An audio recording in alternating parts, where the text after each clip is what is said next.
사무엘하 18장 33절 한 절입니다. 다 함께 읽겠습니다. 왕의 마음이 심히 아파 문 위층으로 올라가서 오니라. 그가 올라갈 때에 말하기를 내 아들 압살롬아, 내 아들 압살롬아, 차라리 내가 너를 대신하여 죽었다면 압살롬 내 아들아 하였더라. 아멘. 오래전에 있었던 일인데요. 한 어린 아이가 이제 집에서 이렇게 아빠랑 같이 앉아서 식사를 이렇게 하는데 이제 주일학교를 이제 다니기 시작한 거예요. 손을 모으고 아이가 기도합니다. 하나님, 오늘도 이렇게 맛있는 그 반찬 주시고 이렇게 반찬을 이야기하면서 이런 걸 먹게 해주셔서 감사합니다. 그러면서 어린 아이가 이렇게 기도하는 거예요. 뭐 이렇게 어린아이가 그렇게 기도하는 걸 보면 대부분의 어른들은 이렇게 귀엽다 그러고 부모들은 더군다나 아이가 대견하다 그렇게 반응하잖아요. 그런데 그 앞에 있던 아빠가 갑자기 숟가락을 상에다 넣으면서 버럭 화를 내는 거예요.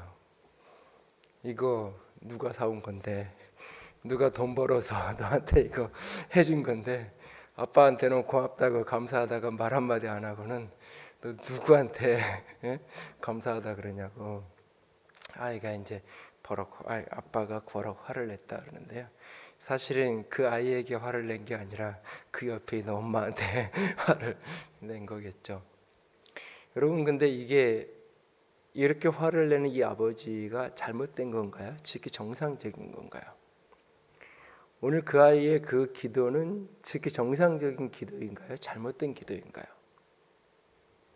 우리는 신앙을 하면서 우리가 좀 이렇게 신앙의 여러 가지 부분들을 이렇게 자꾸 오해하는 그런 부분 중에 하나가 어떤 부분이냐면, 우리는 이 땅을 딛고 살면서 하늘을 사는 사람이에요. 그러니까 우리는 이 땅에 살면서 동시에 하늘의 시민권을 가지고 있는 사람이에요. 그러니까 그리스도인의 삶에는 늘 이중적 관계 속에 같이 놓여 있다는 사실을 늘 기억해야 돼요.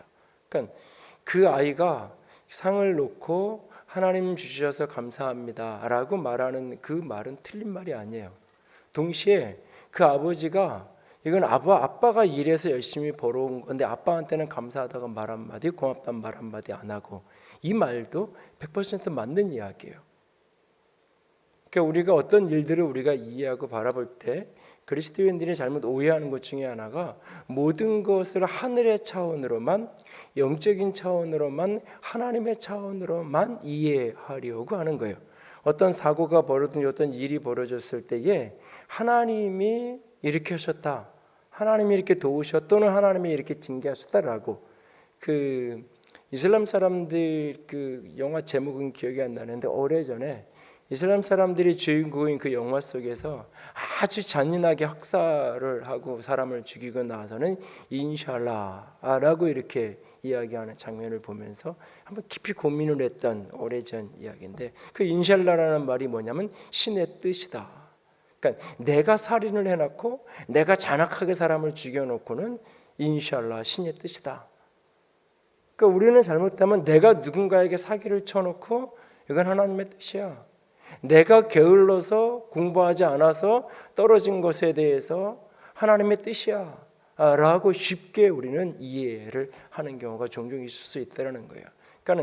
그런데 이 그리스도인의 삶은 늘 하늘의 차원과 땅의 차원, 영의 차원과 육의 차원, 하나님의 역사와 사람의 역사가 늘 같이 맞물려서 두 개의 차원이 같이 가는 거예요.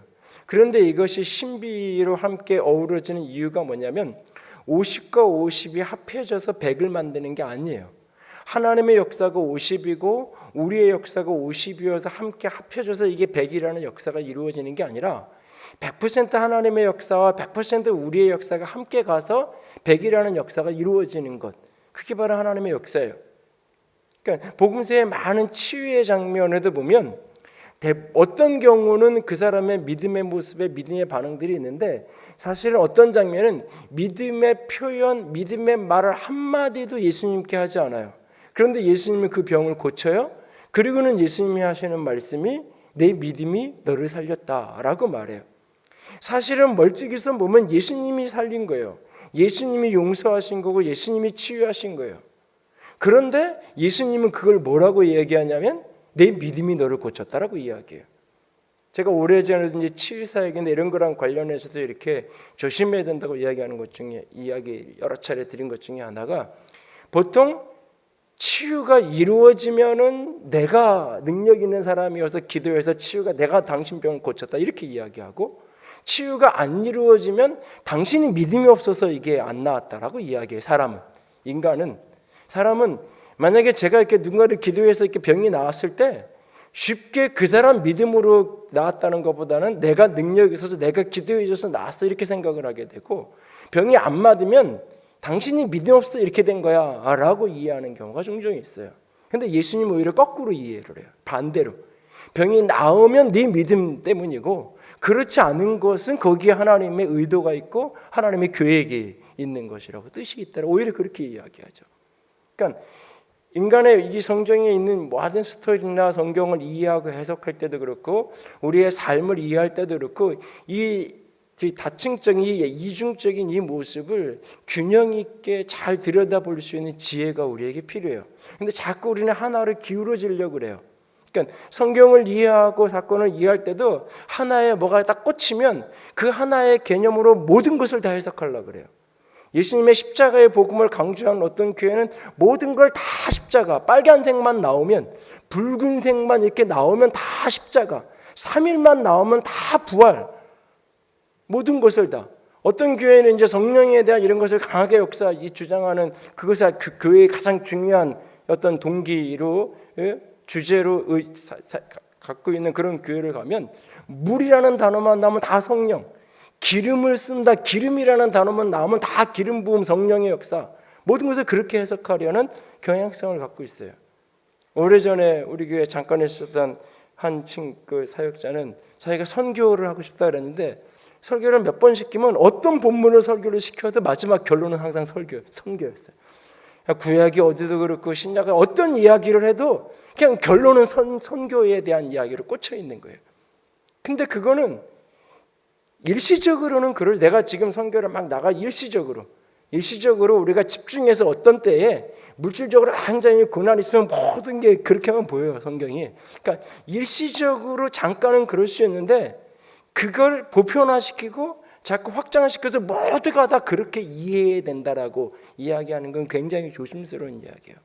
성경은 늘 이 다층적인 걸 같이 이해해야 돼요. 우리의 삶을 이해할 때도 마찬가지예요. 그러니까 어떤 사람의 인생의 문제를 볼 때 아이가 학교를 떨어졌어요.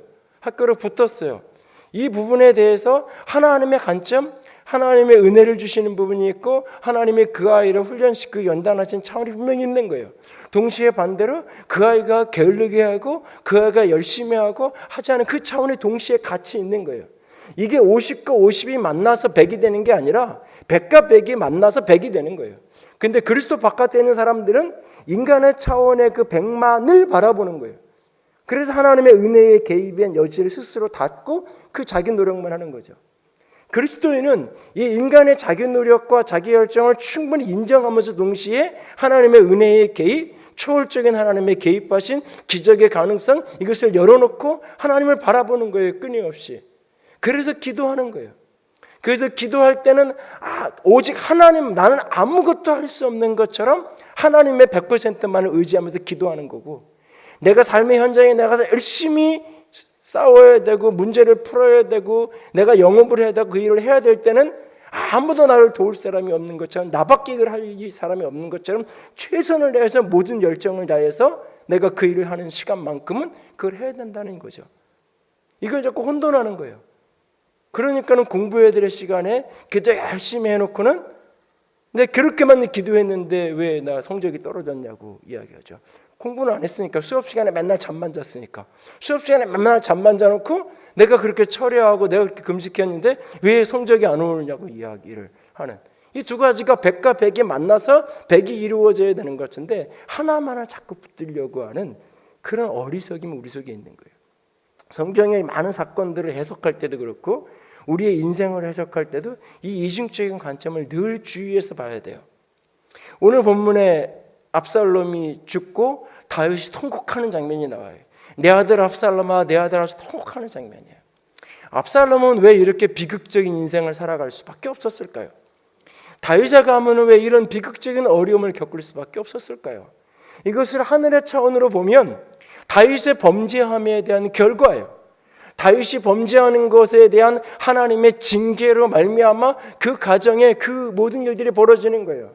또 다른 차원으로 이야기하면 그 사무엘하 12장에 원수의 비방거리가 되었다라고 이야기하고 있어요. 사단의 문을 열었어요. 원수가 그 가정을, 그 가문을 휘젓고 다닐 수 있는, 사단의 역사하고 어둠의 역사할 수 있는 문을 다윗이 스스로 범죄함으로 열었어요. 그래서 그것이 하나님의 징계고 어둠의 역사함 때문에 그와 같은 일이 벌어진 거예요. 그러면 이것만 강조하면, 이것만 주장하면 압살롬은 너무 불행한 거예요. 압살롬은 너무 비참한 사람이 되는 거예요. 잘못은 아버지가 하고 범죄는 아버지가 하고 나는 왜 이런 비참한 인생을 살아야 되는지. 내가 젊은 나이에 압살롬이 이 죽는 이 나이가 대략 학자들이 계산을 하면 32.20, 27, 8에서 31살 정도 대략 30 약간 안 되는 그 정도 나이. 이 정도 나이에 나는 별로 반역하고 싶지 않았고 나는 이런 짓 하고 싶지 않았는데 그냥 그 운명의 수레바퀴 속에서 이렇게 되면 이게 팔자론이 되는 거예요. 이게 이제 운명론이 되는 거예요. 모든 것을 운명으로 바꿔놓는 거예요. 이걸 극단적으로 가면 내가 뭐 해도 뭐 하겠어. 내가 열심히 하면 뭐해. 어차피 될 거면 내가 안 될 거면 안 될 건데. 전도도 그렇잖아요. 내가 뭐 하면 뭐해. 어차피 저 사람 하나님이 믿게 할 사람이면 믿을 거고 안 믿을 사람은 안 믿을 건데 뭐. 어차피 교인들이 이렇게 외부 사람들이 교회 방문해서 이렇게 오면 어차피 내가 뭐 열심히 하고 안내하고 인사하고 친절하게 할 필요가 뭐가 있겠어. 하나님이 우리 교회 붙이신 사람이면 알아서 이렇든 저렇든 등록할 거고 하나님이 안 붙인 사람은 내가 아무리 사정을 하고 뭐 친절하게 하고 해도 결국은 다른 교회 갈 거고 하나님이 알아서 하실 건데 뭐. 이 말은 굉장히 믿음의 이야기인 것 같지만 굉장한 불신앙의 이야기인 거예요. 성경을 오해하고 있는 거예요. 곡해하고 있는 거예요. 하나님이 붙이신 사람이 머물게 되는 건 맞아요. 그러나 나는 내가 해야 될 내 몫을 최선을 다해서 해야 되는 거예요. 내 사명과 내 책임을 충성스럽게 감당해 가야 하는 거예요.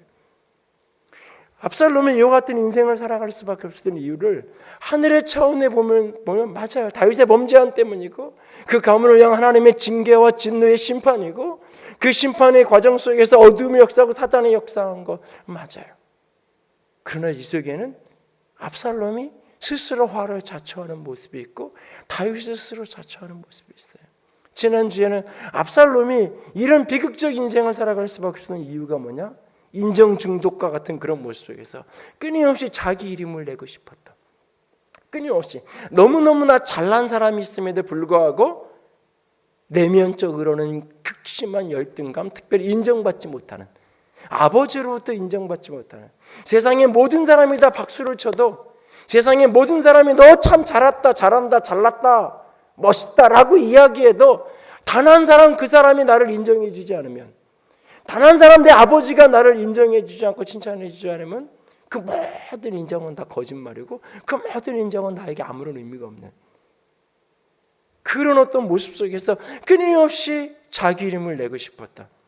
그래서 살았을 때 이 압살롬의 죽음에 대한 마지막 장면을 기록하면서 그가 죽었다는 압살롬의 비참한 죽음을 기록하면서 성경이 그가 압살롬의 기념비라고 이야기하는, 자기 이름을 내기 위해서 자기 이름을 남길 자식이 없었어요.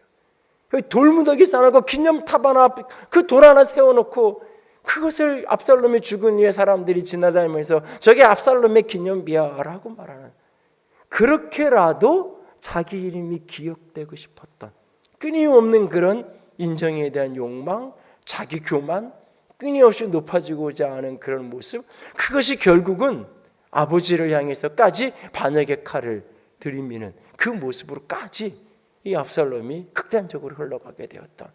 압살롬의 내면에 있는 그 모습들, 그 헛된 욕망, 교만, 인정받고 싶은, 자기를 드러내고 싶은 그런 욕망, 그것이 결국 그 탐욕이 결국은 압살롬을 이런 비참한 인생으로, 가장 가장 그의 잘났다고 성경에 기록되는 이 머리에 수치 많고 머리에 얼마나 수많은 근이 되는 그 화려하고 너무너무 인정받고 그의 외모를 기록하면서 가장 중심으로 기울였던 그 머리가 나무에 걸려가지고 대롱대롱 매달려 있는, 아무런 저항도 할 수 없고 아무데도 도망갈 수 없는 그 처지가 되어서 결국은 요압의 칼에 비극적으로 죽임당하는, 가장 자기가 자랑하는 것, 가장 자기가 잘났다고 생각한 그것이 결국은 자기를 찌르고 자기를 죽이는 아주 비참한 인생, 역설적인 인생을 압살롬이 살아가는 이야기를 지난주에서 잠깐 더 나눴어요.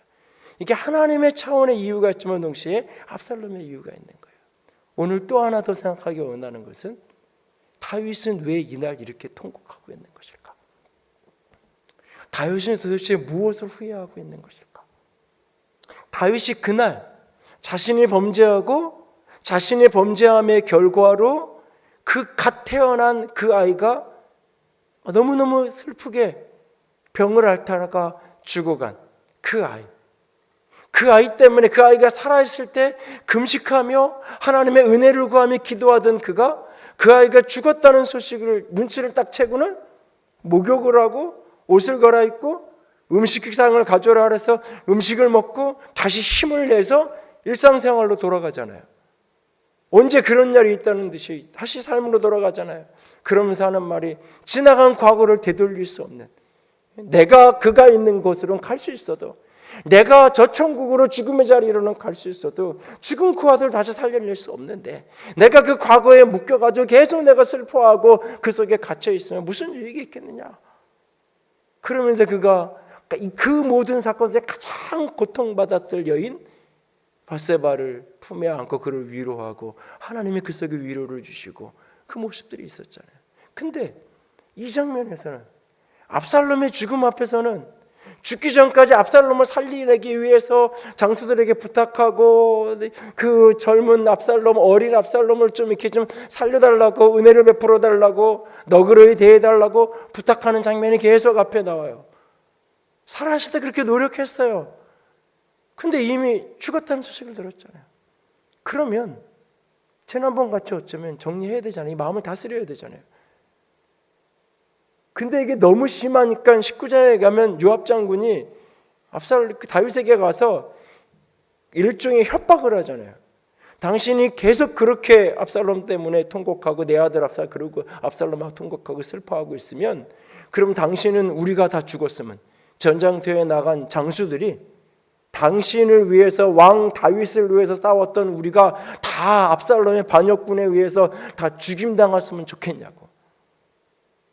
반역군을 처단하고 반역자들을 다 진압하고 온 군대가 압살롬의 죽음 때문에 통곡하는 다윗 때문에 모든 사람이 고개 숙이고 큰 죄를 지은 사람들처럼 반역군을 진압하고 온 군대가 개선장군에 대해서 환영은 받지는 못할 망정 다 무슨 천추의 원한을 지은 죄를 지은 사람처럼 고개를 숙이고 수치와 부끄러움 속에 이렇게 가야 되는, 그러니까 요압이 견딜 수가 없는 거예요. 그 분노를. 아들이 죽은 거 아파하는 것까지는 알겠는데 너무 과하다는 거죠. 그럼 가가지고 내일까지 당신이 계속 이렇게 울고 있고 그러면 당신은 더 이상 살아남지 못할 거라고. 당장 당신이 성문 앞에 가서 백성들 앞에 고개를 들고 나가서 자리를 펴고 일어나라고. 거의 협박에 가는. 그렇게 요압 장군이 다윗에게 그렇게 말할 만큼, 그렇게 이해하게 해야 될 만큼 다윗은 지금 아파하고 있어요. 다윗은 지금 무엇을 그렇게 후회하고 있는 것일까요? 자신이 범했던 그 죄 때문에 결국은 이렇게 됐다는 것, 물론 그것도 후회할 거예요. 분명히 그것 때문에 아파할 거예요.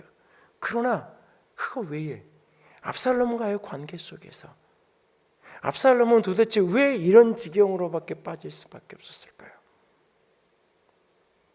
압살롬의 이 사건은 다말의 사건에서부터 시작이 되죠. 이복형이었던 암논이 압살롬의 친동생인 다말을, 이복 남매인 그 다말을 강제로 겁탈을 했던 그 사건. 그때 압살롬은 침착함을 잃지 않아요. 그 다말이 처량하게 울고 있는, 그 죄를 뒤집어 쓰고 압살롬의 집에 와서 너무너무나 처량하게 울고 있는 다말의 모습. 사실은 여기에 이 다말의 모습하고 창세기 38장에 등장하는 다말의 모습하고를 좀 이렇게 대비시켜서 비교해 보면 상처와 고통을 당한 사람이 어떻게 상처를 뚫고 나갈 수 있는가? 상처 속에 본문에 등장하는 다말은 상처 속에 자기를 가둬요. 결국은 자기뿐만 아니라 자기 오빠도 자기의 가문 전체를 결국은 사실은 쑥대밭으로 만드는 동기를 제공해요. 상처를 스스로 가두면서. 그런 창세기 38장의 다말은 그 모든 상처를 뚫고 오히려 뛰어나가요. 그걸 뚫어내요. 자신이 짓밟히고 고통받는 그 상황 속에서도 사실은. 그러면서 오히려 가문을 살리는. 그래서 두 여인의 삶을 가만히 좀 비교해 보면서 성경을 좀 읽어봐도 참 재밌는데요. 어쨌든 다말이 그렇게 처량하게 오고 있는 그 모습을 보고 있는 압살롬, 얼마나 분노가 나겠어요. 얼마나 화가 나겠어요. 근데 바로 암논에게 가서 싸우지 않아요. 동생을 진정시켜요. 흥분하지 말라고, 잠잠하라고, 떠들지 말라고. 그는 너의 오빠라고. 그 말은 일말의 희망이 있는 거예요. 그래도 오빠인데 무언가 대책을 세우겠지. 최소한 진짜 사랑해서 진짜 좋아서 그런 거라면 과정은 잘못되었어도 최소한 결혼을 시켜서 뭔가 이것을 이렇게 보듬어주는 어떤 거기까지는 잘못했어도 그 뒤에 수습을 어떻게라도 하겠지. 이런 어떤 기대가 압살롬의 내면의 한 구석에 있는 거예요. 그리고 그 기대의 저 밑바닥에는 아버지가 어떻게 하겠지. 성경을 보면 다윗은 그 이야기를 듣고 크게 분노해요. 화를 내요. 그런데 아무런 행동을 하지 않아요. 그 문제 앞에 아무런 반응을 하지 않아요. 암논을 징계하지도 않고 다말과 압살롬을 위로하지도 않아요. 그러니까 암논에게 합당한 징계를 주든지, 그래서 이 일에 대해서 어떻게 그 다음 수습책을 제안을 하든지, 최소한 그 세겜 족속의 장면은 다르잖아요. 그 장면 속에서는 다르게 반응하는데 이는 그렇지 하지 않아요. 그냥 다윗은 침묵 속에 화는 나는데 혼자 있을 때 소리 지르고 막 뭐 어쩌면 뭐 집어도 던지고 화도 내고 암논 그놈은 가만 안 둔다고 막 소리는 지르는데 막상 암논에게 아무 말하지 않고 다말과 이 압살롬이 가졌던 그 상처에 대해서 어떤 회복의 과정도 거쳐지지 않아요. 징계하지 않고 잘못에 대해서 책임을 묻지 않아요. 그리고 그 아픔과 상처를 보듬어 주지 않아요. 압살롬의 그 분노는 내면화돼요. 그리고 치밀하게 계획을 세워요. 2년여에 암논이 이 압살롬에 대해서 경계심을 가지고 있을 수 있으니까 그런 것들이 풀 때까지 분위기를 만들고 자기 사람들을 모으기 시작하고 2년이 지난 다음에 암논을 암살하는 사건이 벌어지죠. 왜 그랬는지 모두가 다 알아요. 다윗도 다 알아요. 그러나 분명히 그건 살인인 거 잘못이에요. 그것에 대해서 분명히 아버지는 책임을 물을 수 있어요. 도망가죠. 외갓집으로 도망가서 숨어 있어요. 그런데 성경을 보면 그 외갓집으로 도망간 그 압살롬에 대해서 다윗이 그 마음을 계속 압살롬으로 향하고 있어요. 압살롬을 그리워해요.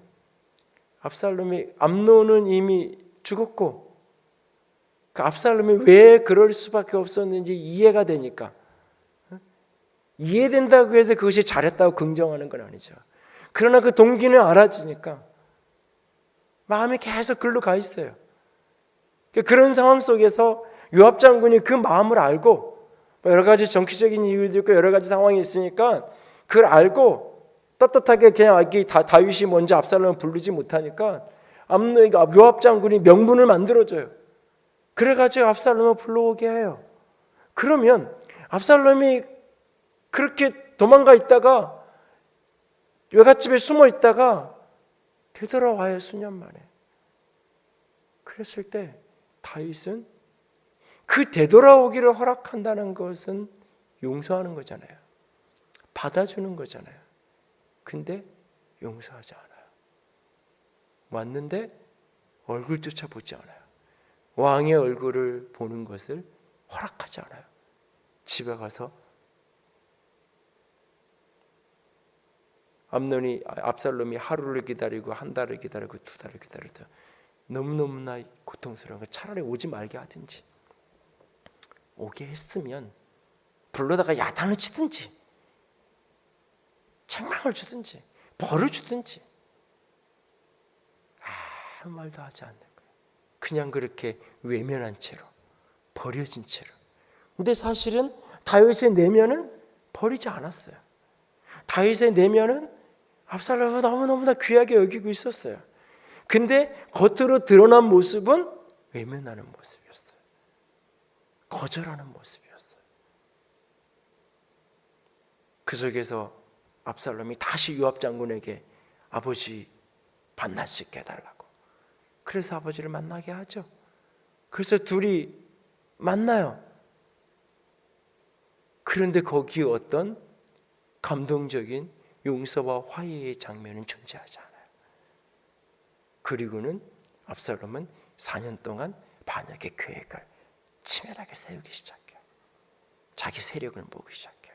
사람을 모으고 여론을 모으기 시작해요. 그리고 가장 자기가 보기에 적당하다고 생겼던 한때에 아버지를 향해서 칼을 겨누게 돼요. 그러니까 법적으로는 어쩌면 용서한 것처럼 보이지만 아버지의 용서를 느끼지 못하는 거예요.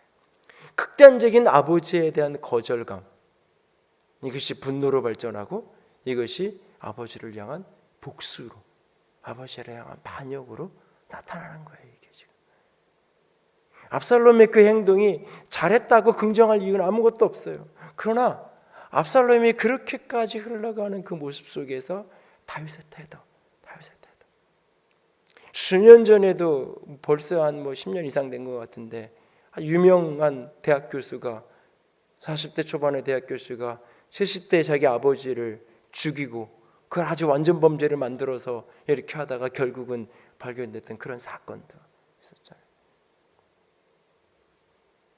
그 이야기도 보면 아버지는 철저하게 자주성가형의 아주 완벽한 스타일이고 자식을 위해서 모든 걸 하는데 자식은 그 아버지의 원하는 만큼 채워지지 않고 그런 어떤 관계 속에서 결국은 나타난 사건으로 나중에 보면 그 원인 중에 하나가 나타나는데 다윗은 자식을 누구보다 사랑해요.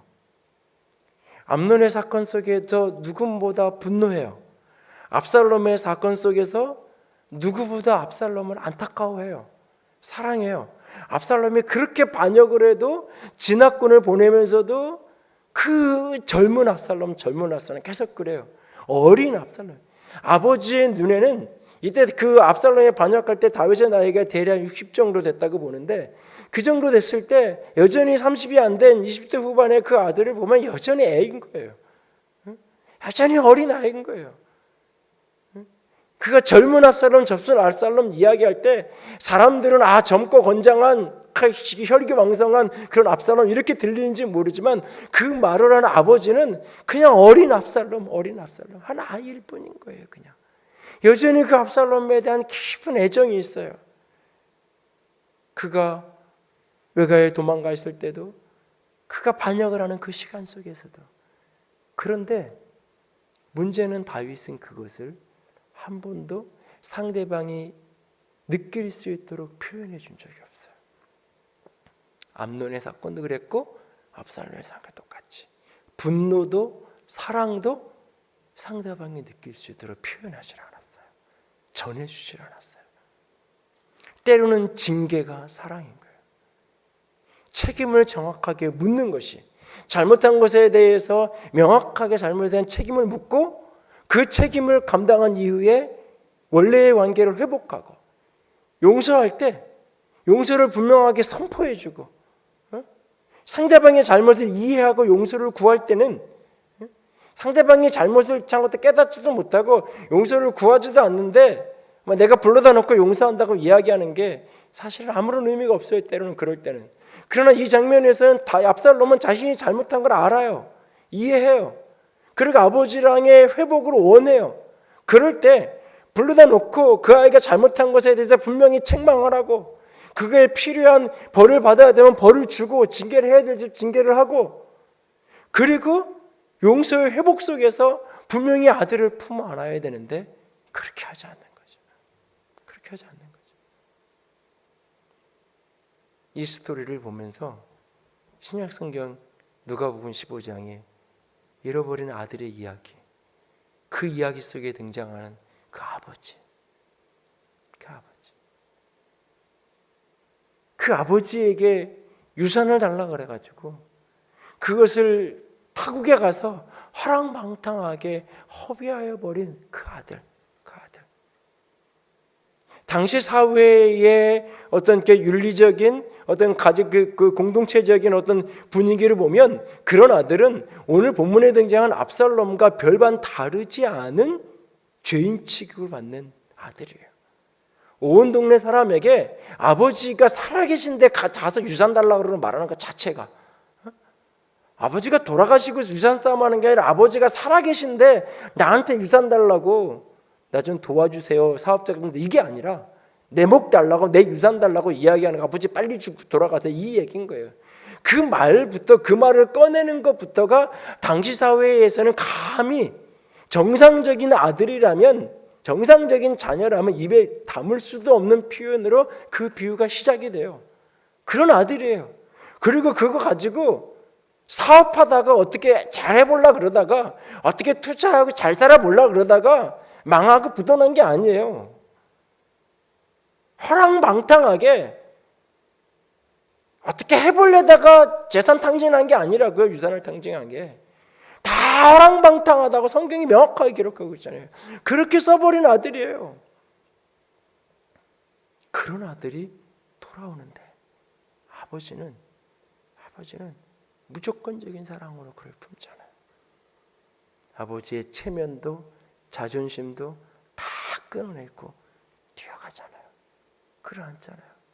나를 그냥 품꾼 중에 하나로만 여겨달라고 하는 그 고백 앞에 그를 온전한 자녀로 회복시켜 가잖아요. 가락지를 끼우고 신뢰심 끼고 온 동네 사람들을 모아다가 잔치를 하고 무조건적인 사랑이 휘에 전달되죠. 만약에 다윗이 압살롬이 돌아오는 그날 그 암논의 사건 때에 그가 제대로 징계하고 수습하지 못했다 할지라도 압살롬이 그렇게 본국으로 되돌아온 외가로 도망가 있다가 되돌아온 그날에라도 그렇게 신약의 그 이야기처럼 그 아버지의 모습에 반의 모습으로라도 아들을 끌어안고 함께 울 수 있었다면 어땠을까? 압살롬의 인생이 과연 이렇게까지 비참하게 될 수 있었을까? 그런 질문을 오늘 본문을 보면서 해봅니다. 오늘 이 본문을 보면서 여러분 안에 어떤 상처가 어떤 분노가 에너지가 되고 동기가 돼서 무엇을 하고 있는 게 있나요? 혹시 그 상처받은 것 때문에 내가 보란듯이 내가 누구 보기에 내가 잘 산다는 거 보여줄 거야.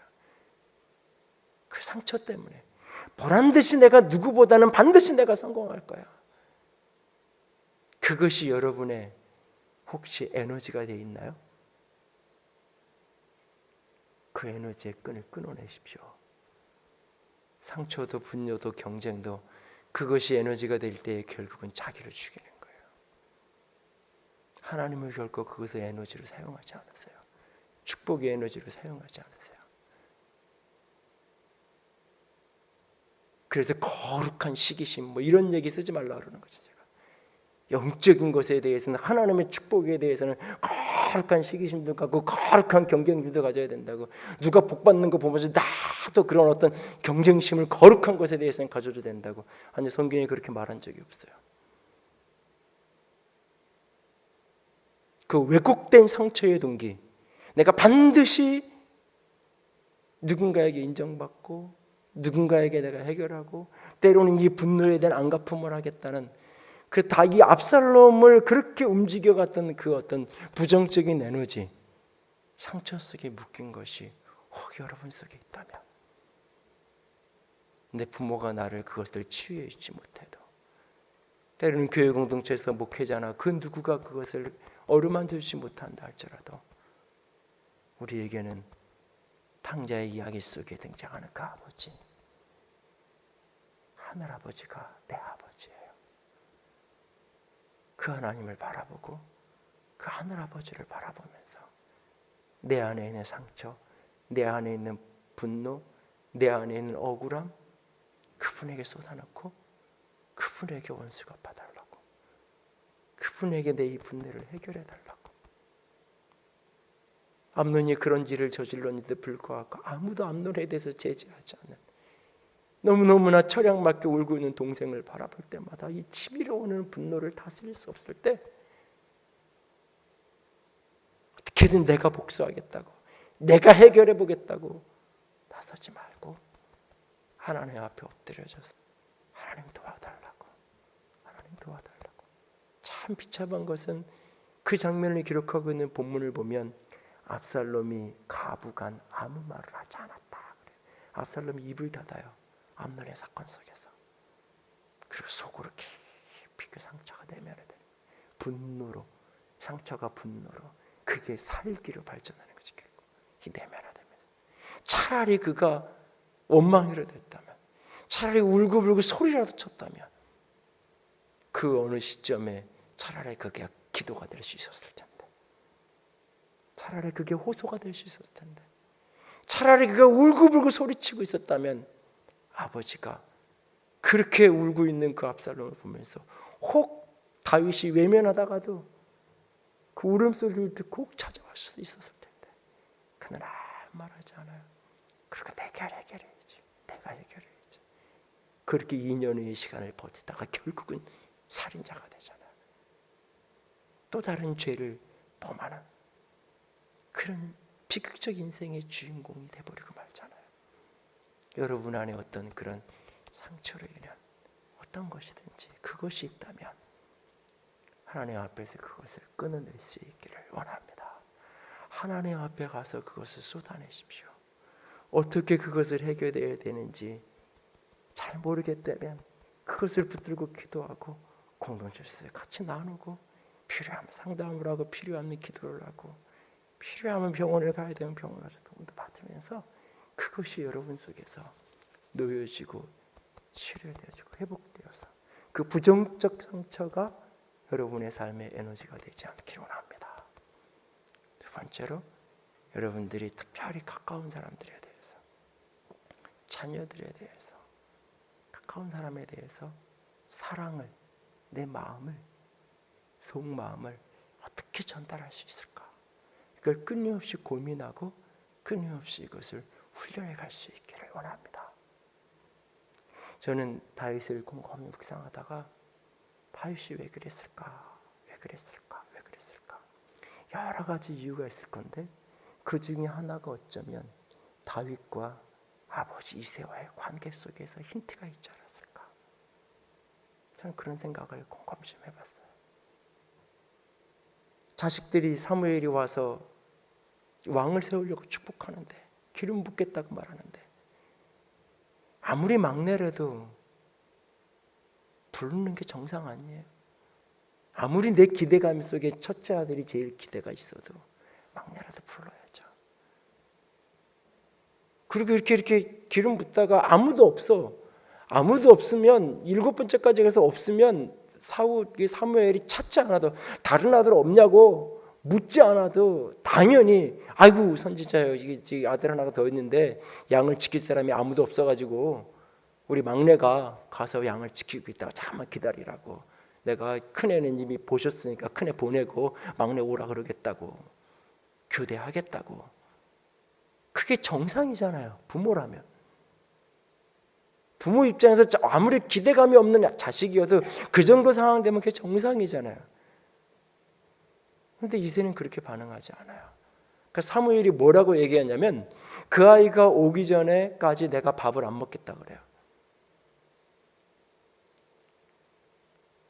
그 장면을 보고 추측을 해보면 어쩌면 이세가 아들이 있긴 있는데 걔는 뭐 볼품도 없고 별로, 그러니까 그냥 일단 식사는 하시고 천천히 오라 그럴 테니까 그렇게 하시죠.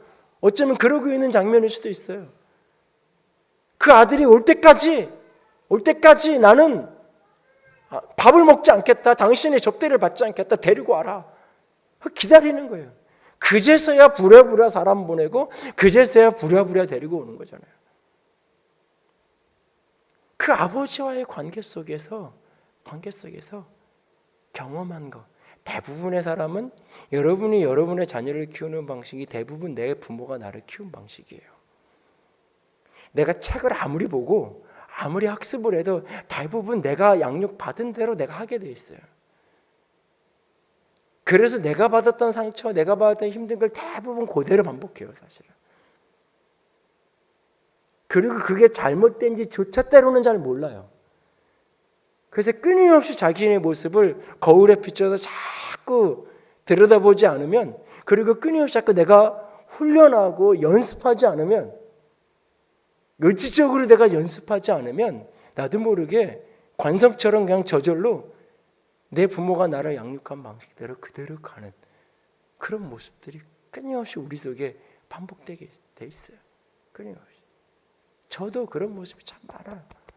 그런 모습이 때로는 목회자로서 교회 안에서 교인들을 대할 때도 그 모습이 그대로 자꾸 바꿔가려고, 그 약점들, 그런 어떤 것 때문에 힘들고 나도 힘들고 교인도 힘들고 그런 경험들을 해가면서 그걸 고치려고 애를 쓰는데도, 의식을 하는데도 자꾸 놓쳐요.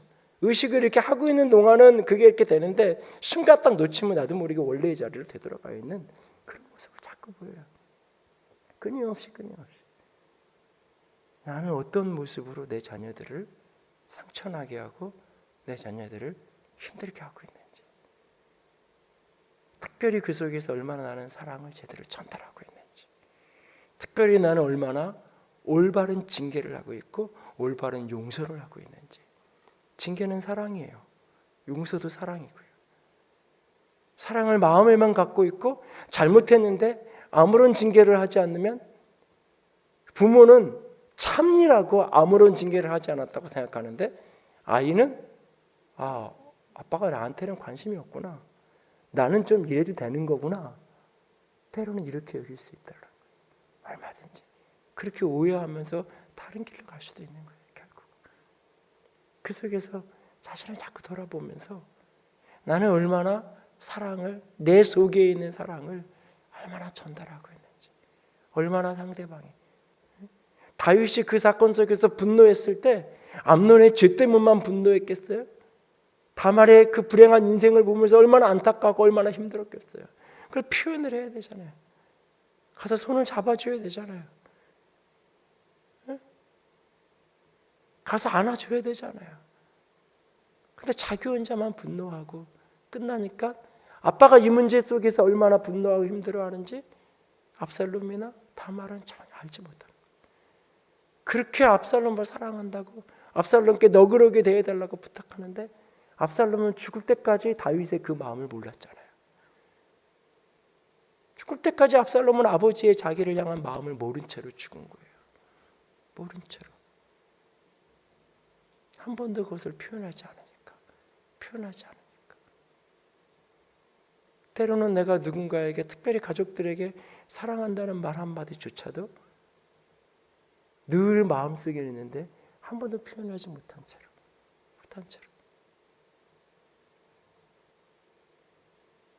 오늘 우리의 모습 속에서 얼마나 나는 사랑을 표현하고 있는지, 이게 전달될 수 있게 애를 쓰고 있는지, 특별히 부모의 자녀와의 관계 속에서 말없이 표현해도 이해하고 알 거야? 그렇지 않을 수 있다는 거예요. 그리고 오히려 그것이 그냥 이해하지 못하고 그걸로 끝나는 게 아니라 오히려 그것이 골마서 상처가 되고 또 다른 분노가 될 수도 있어요. 얼마든지. 그런 모습 속에서 하나님께 지혜를 구하고 하나님께 묻고 끊임없이 내 모습을 볼 수 있는 지혜를 달라고 하나님 앞에 엎드리고, 그러면서 끊임없이 배우고 훈련하고 연습하면서 내 사랑을 전달할 수 있는, 특별히 잘못된 것에 대해서 정확히 징계하고 용서하고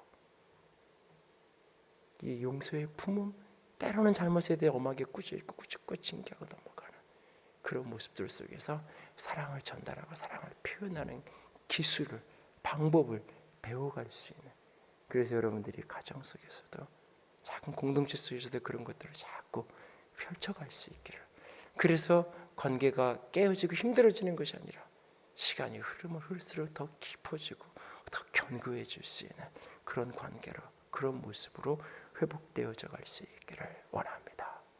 다윗의 비참한 눈물에 네 아들 압살롬아 네 아들아, 이 통곡하는 이 장면, 이 모습이 우리들 그 누구도 이런 이야기의 주인공이 되지 않기를 주님의 이름으로 부탁을 드립니다.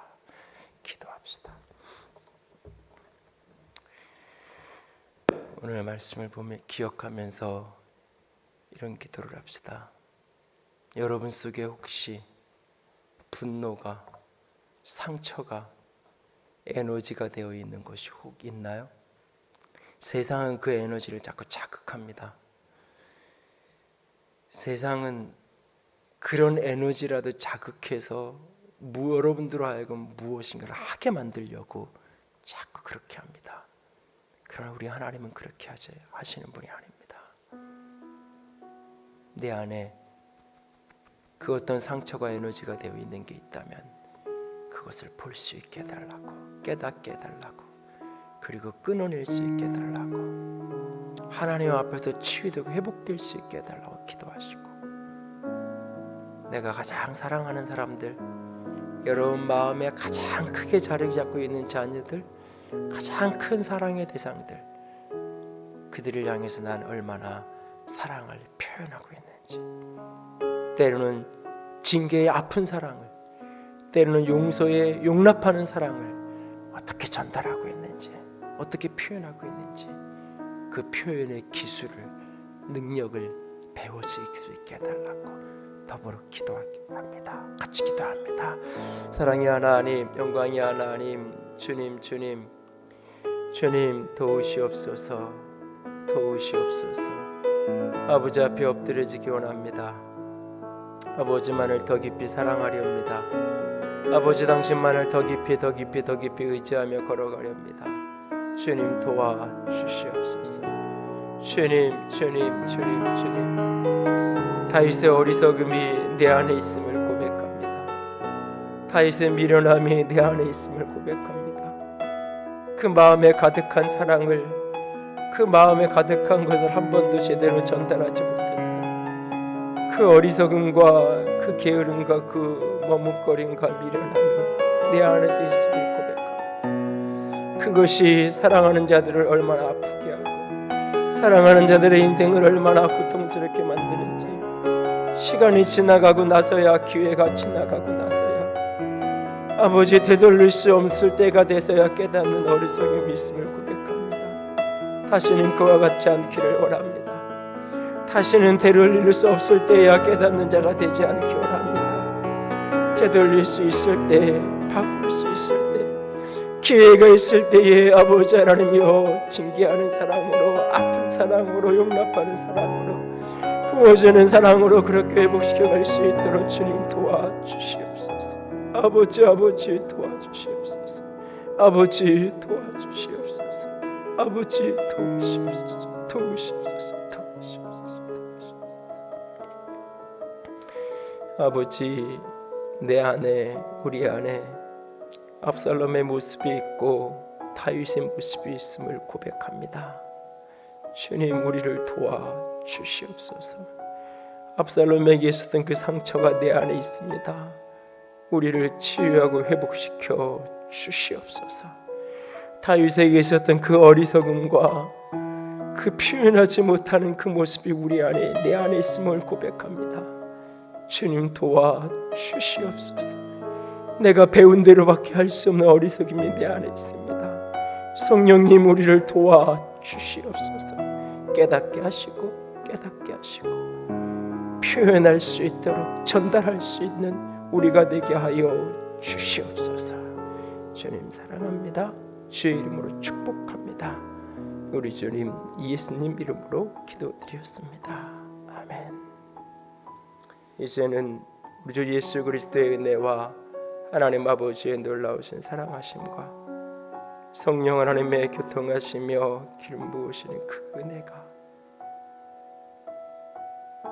오늘도 내 안에 있는 압살롬의 상처, 내 안에 있는 다윗의 어리석음, 그 모든 것을 끊어내고 극복하는 주의 사람 되기를 소원하는, 주의 은혜를 구하는 모든 이들 위에, 저들의 가족 위에 이제로부터 영원토록 함께 있을지어다. 아멘.